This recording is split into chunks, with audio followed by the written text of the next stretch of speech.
झेप मराठी, आरसा महाराष्ट्राचा।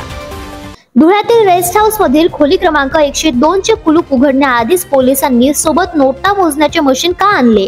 याचा अर्थ त्या खोलीत नोटा आहेत आणि त्या इतक्या आहेत की थेट मशीनने मोजाव्या लागतील हे पोलिसांना आधीच माहित होते का? असा सवाल शिवसेना उद्धव बाळासाहेब ठाकरे पक्षाचे नेते माजी आमदार अनिल गोटे यांनी उपस्थित केलाय। याशिवाय पोलिसांनी सोबत इलेक्ट्रिक कटर का आणले?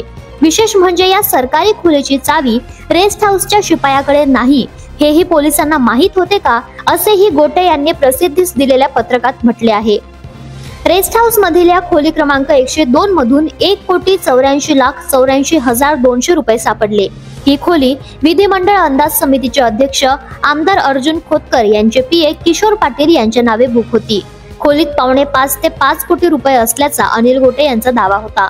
शिवाय त्याच दरम्यान 2 अनोळखी वाहनांच्या डिक्कीतून रक्कम लंपास करण्यात आल्याचा आरोपही गोटे यांनी केलाय।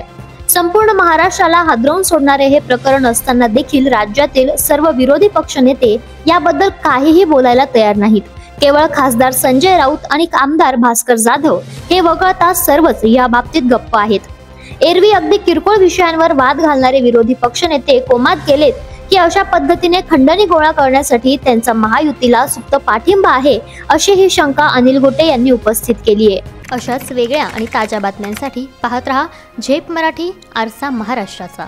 संपादक प्राध्यापक अनिल चव्हाण, धुळे।